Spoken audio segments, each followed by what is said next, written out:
those attributes in the game. So I mean, the game, it looks more refined. It sounds more like you would expect when you watch Monday Night Raw or SmackDown. So I think both of those areas are definitely a step up compared to WWE'12. Cool.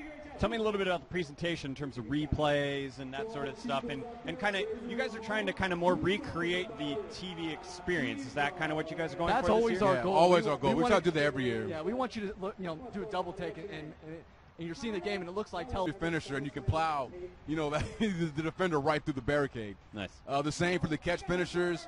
As long as you have a finisher in your possession, you can intercept a springboard attack, a top rope dive. By pressing again, it's a time sequence. You have to be, right on the money with it. Sure. Press the finisher button, snatch the opponent out of midair, and hit him with. I was going to say I was spoiled. Almost spoiled the roster reveal. But you can hit him with a very cool finishing move. I'll just leave it at that. All right, cool. Well, who knows, collapsing a ring when he falls on it or something like that? We want it to be authentic. I mean, those are limited to the super heavyweights that do the ring collapse in particular. Yeah. Okay. For those that are, the smaller superstars that aren't light heavyweights, we have the suplex the outside the ring when you do whip them into that corner. So there's a different moment that's presented to different superstars. And same thing goes for the announcer table. OMG moments. There's different finishers that are pulled off on the announcer table.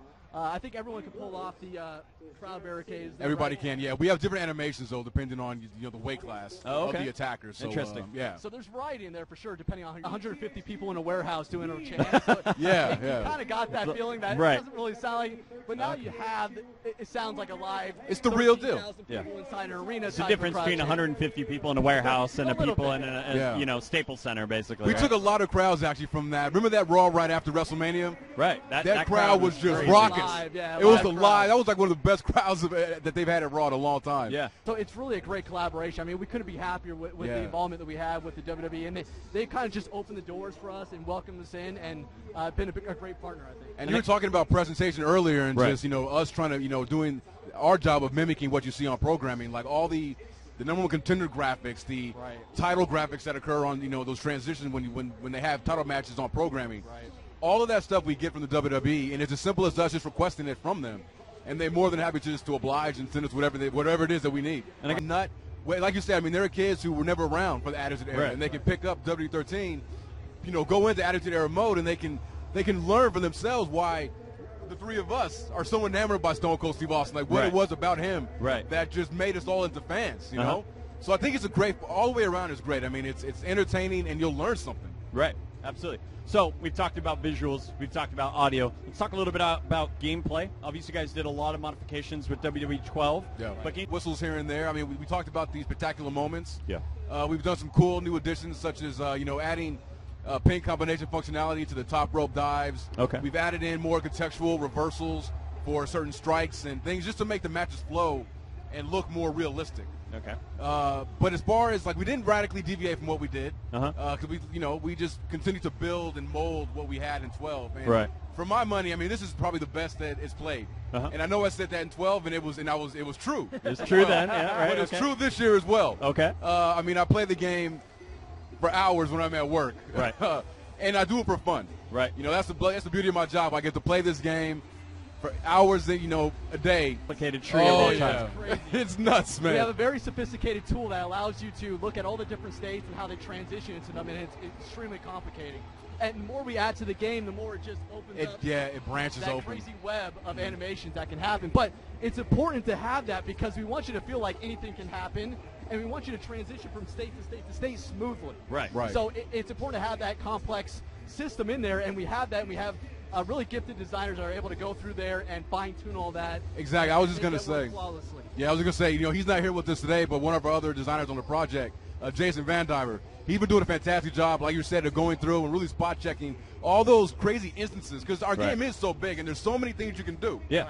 And you need somebody to go in there and kind of test everything out and make sure that, hey, if I do this, I mean, I expect this to happen, but is it? Right.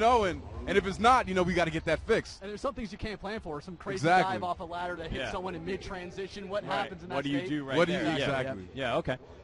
So, I know one of the things. They would do stuff like that to try to create it, and we just felt that was a shame. My friends and I used to do that. I mean, these are different games a long time ago, but we would deliberately do that. We're like, I'm not ready to kill you yet. Exactly. I've done that. Yeah, I've done that.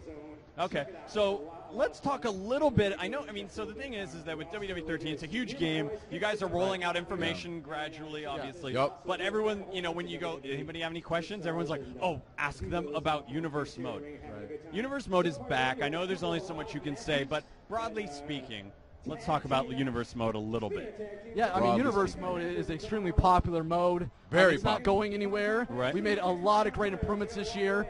And like you mentioned, we're not detailing out what those improvements are. Yeah. And we just try to keep the momentum Yeah. sustained. We Right. don't want to just throw out everything and then there's no other details coming up until launch. So Right. we spread those out. And so Universe is going to come out pretty soon with the details about what we changed. But I want fans to know that we didn't neglect it at all. We had a lot. What you can say, still more details to come.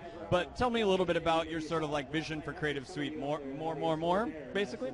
Yeah, more and more. I like that. I don't think there's any shortage of ideas that we have when it comes to the Yeah, creation none, suite. I mean, none. we Right. have a lot of cool ideas that we want to start to roll out in the Right. future, and so fans will be able to see some of that as we start talking about the create modes for WWE'13. Okay. We have some news that we're going to be presenting later tonight that will Right. eventually start to trickle out, and people will find out about one of the more popular create modes. Yeah, real excited though about what we have to offer for this year for our Create Suites. Awesome. I mean, it's our games. I've said this before, but our game is like two games in one. You've got